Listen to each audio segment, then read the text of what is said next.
boy Mac Mula. Y'all know the Lil Durk case is still cracking. It's still going on. It's really just beginning.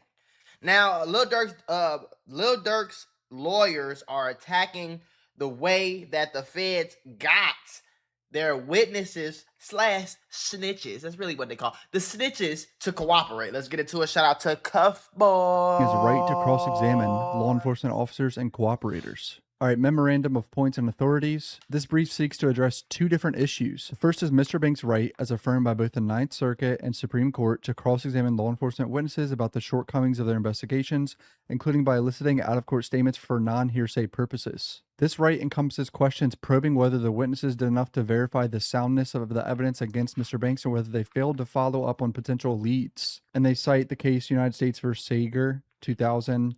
The issue presents itself for the first time today during the cross-examination of Detective Carreras, I think it's Carreras, when the court prevented defense counsel from asking the detective whether he followed up on an obvious lie told by OTF Jam during an interview, but it promises to resurface throughout this trial. So they caught him Obviously, the lying. defense is allowed to question detectives about flaws or issues in their investigation. Right. What Durk's lawyers are doing here, if I'm reading this correctly, they weren't necessarily offering OTF Jam's out-of-court statement to prove whatever he said was truth or a lie, and what did you do about it? How did you go on in the investigation? The second issue is anticipatory. So what they trying to do is really all they can do right now for everybody that don't know. FBI, open up! Okay, what they trying to do is all they can do. All they can do at this point is try to push back on the way the feds did their business and or make the witnesses, the snitches, make them take away their credibility.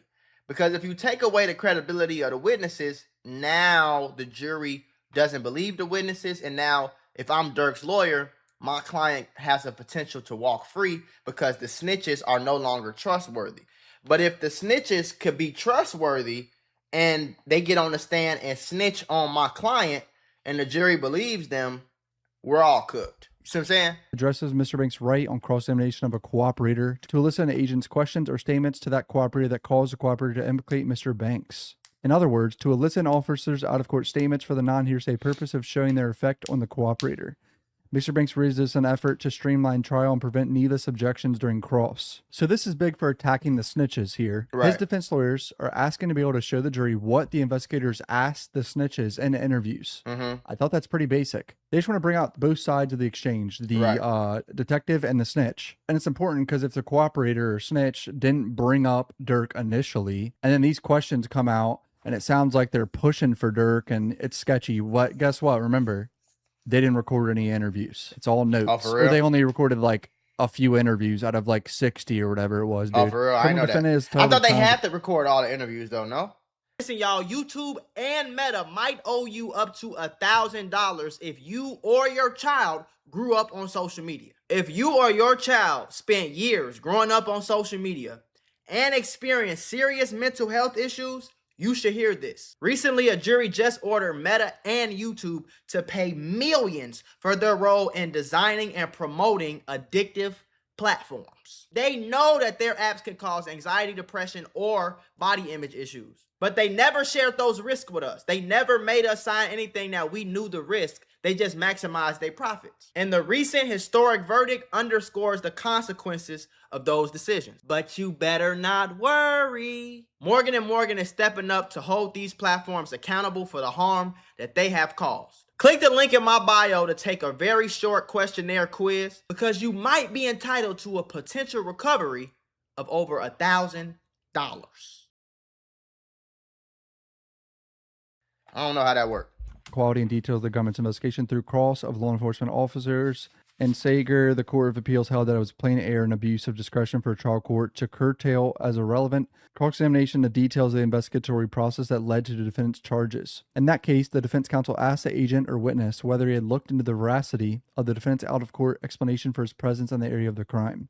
The court interrupted, preventing the witness from answering, and then sustained the prosecutor's relevance and hearsay objections. Defense counsel failed to object to the ruling at the time. On appeal, though, they got it switched, obviously. Oh, here's a little note. The court sustained the government's objection to this line of questioning because Mr. Hester, or OTF Jam, had not yet testified, but whether Jam had testified is irrelevant to whether Detective Carreras was remiss for failing to spot or investigate his apparent lies during past law enforcement interviews. It is a central theme of Mr. Banks' defense that the government, including its officers and agents, failed to adequately probe the veracity of its cooperators. Simply put, because law enforcement decided that it wanted to charge Mr. Banks, it ignored glaring problems in the accounts of those who pointed the finger at him. This is Mr. Banks' theory, which he has a right to present to the jury. Mr. Banks also has the right to cross-examine law enforcement witnesses in order to undermine their credibility as investigators and witnesses, and to show their bias. The court might disbelieve that law enforcement investigation was inadequate, or that law enforcement witnesses conduct their investigation with tunnel vision, but Mr. Banks is constitutionally entitled to mount his defense. Durk's lawyers just want to point out investigative failures and have both sides of the interrogation of the snitches shown to the jury. And they put the tunnel vision in there because that's a big line of questioning and cross-examination. Did you investigate any other routes? You know what I'm saying? Or did you just go with the lies of snitches? They said another case where it says, we cannot speculate as to whether the jury, as sole judge of the credibility of a witness, would have accepted this line of reasoning had counsel been permitted to fully present it. But we do conclude that the jurors were entitled to have the benefit of the defense theory before them, so they could make an informed judgment as to the weight of it. Okay, so in that case, pretty much the same thing. They just want to show the jury everything as much as possible without objections and then sustained by the judge, so then it can't get out in front of the jury. Law enforcement statements of cooperators in order to induce cooperation are non-hearsay and properly the subject of cross-examination. A related central theme of Mr. Banks' defense is that the cooperators are lying about Mr. Banks' involvement in these crimes because they are desperate to reduce their own sentences. Law enforcement officers cause them to implicate Mr. Banks by subtly and sometimes not so subtly suggesting they do so, and by reminding them that they face mandatory life sentences upon conviction. This kills me about this trial. I want to see these snitch interviews to see how I would love to see them interviews. These investigators questioned the snitches. Because it sounds like they were really pushing for information about Durk and kept saying, yo, so did he tell you to do this? What about this? Did he say that? Remember, you're facing life in prison. So did Durk say that? As outlined above, the right to cross-examine a witness about his bias. Which I'm not going to act like it's impossible for them to do. You know, I'm not gonna act like the feds don't play fair. You know, they do what the fuck they want to do. So I'm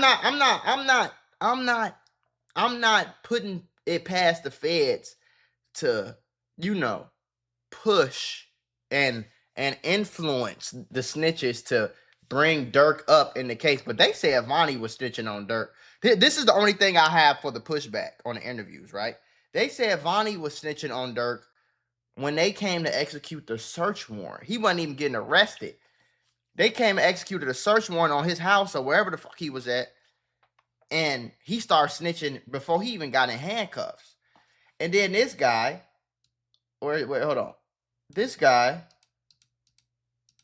OTF Jam was snitching before anybody got arrested because he was a confidential informant who let them know about trap houses and all other type of shit. So it's like, that's the only thing where it's like people be forgetting certain information in some of these videos. You know what I'm saying? Even sometimes it seems like the lawyer be just so happened to not mention little certain information. You feel me?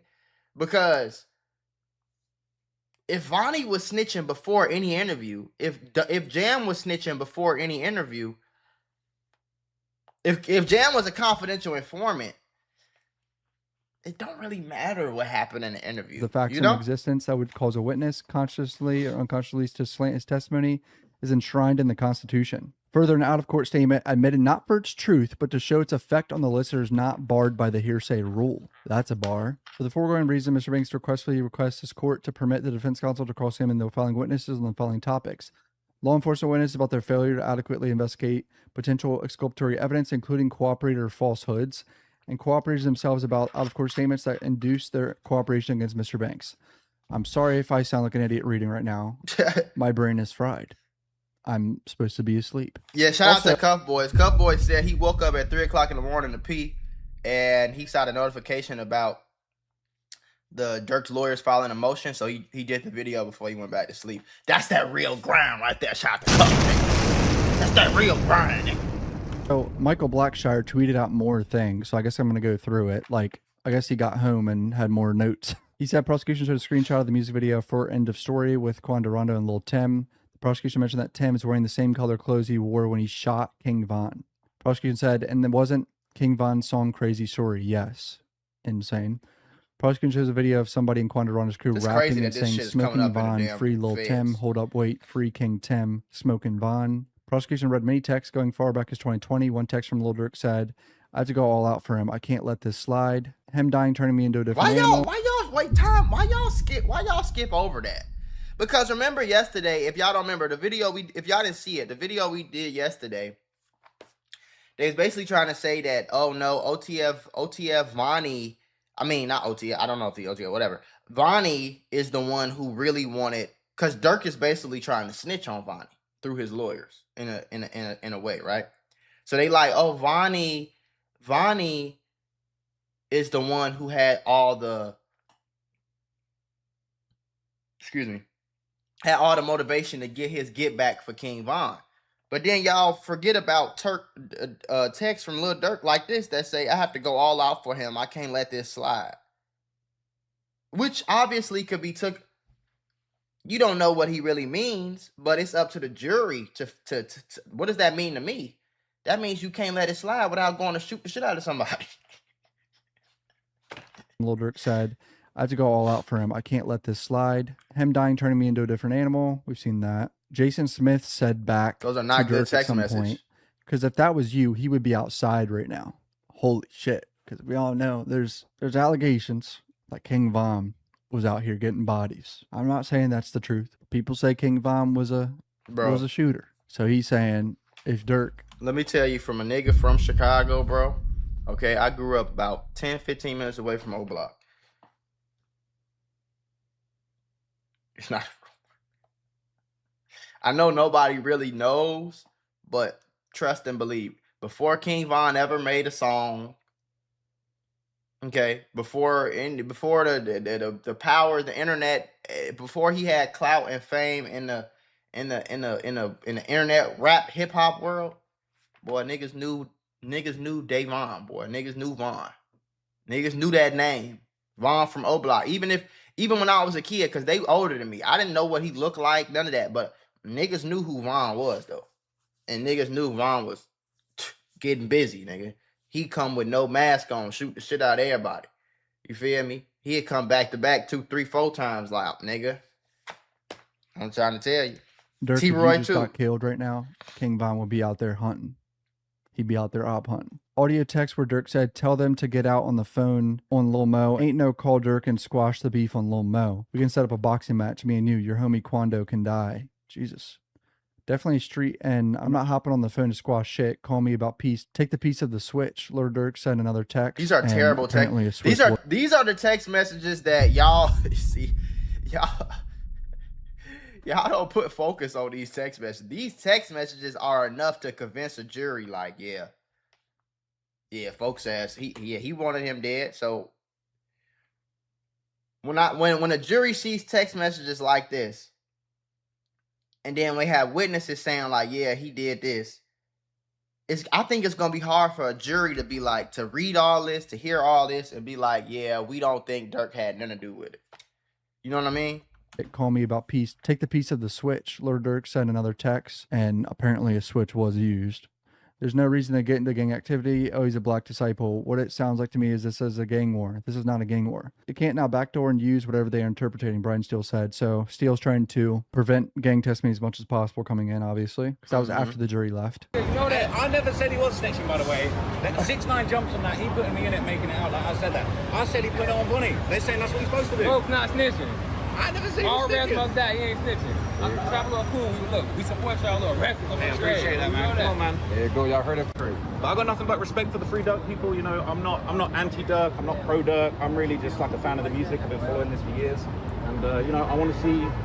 But you have a King Von tattoo on your leg. I do have a King Von tattoo on my leg. That is true. So he's one of my favorite rappers. About Durk with when they play it back again in the courtroom, you know that's going to be a crazy day. I can't wait for that. But anyway, yeah. He has a King Von tattoo. What made you get it? Yeah, he has skulls around the King Von tattoo, and the skull extremely fucking weird to me, but whatever.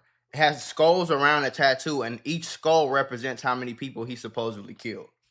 So there you go with that. You to get it. One of my favorite rappers. Okay. Changed my life. He can't be biased then. Definitely kind of was somebody that had a huge impact on me. His music was incredible, but unfortunately it does seem like, you know, there were two sides to King Von. The music was amazing. Only in Nash 2026 where the internet is just a shit show. When someone is facing life in prison against the feds and their boys start snitching on him, and then you say, nah, I didn't do what they're saying. I'm not involved in this. They're lying. You're now a snitch. That is insane. It makes absolutely no sense. That's not what he said. What other defense strategy is? That's not what he said. They added extra sauce on there. That's not the same thing. You getting on somebody snitching on Durk and Durk being like, I don't know what the fuck he's talking about. That's one thing. But then saying no, Vonnie is the one that Vonnie is the one that wanted King Von dead. Vonnie said this happened when this was King Von's last words to him when he died. Vonnie was the one who did all that, not me. That's extra sauce. And you could classify that as snitching. Because when we go back to that interview, what did Lil Durk say? Lil Durk said, you ain't supposed to say nothing. He said, all that dry snitching, this, that, the third, is snitching. All that, it's not mine. It wasn't me. I didn't do it. He did all that shit. He literally said these exact words. He said that's snitching. So I don't think he did nothing wrong, personally. I don't give a fuck if he did snitch. I told y'all he should have snitched when the fucking trial started. Durk supposed to have? And apparently, OTF Vonnie is to testify against Lil Durk tomorrow. I don't know if everything on Twitter is true, but that's what someone is saying on Twitter. But that's it for this video. Hold on, let me see. Kayvon Grant, Vonnie. Okay, we gotta see that. Kayvon Grant testimony today against Durk.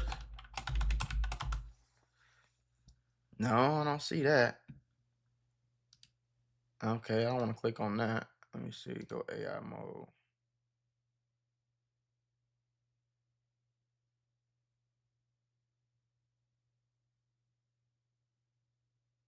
Damn.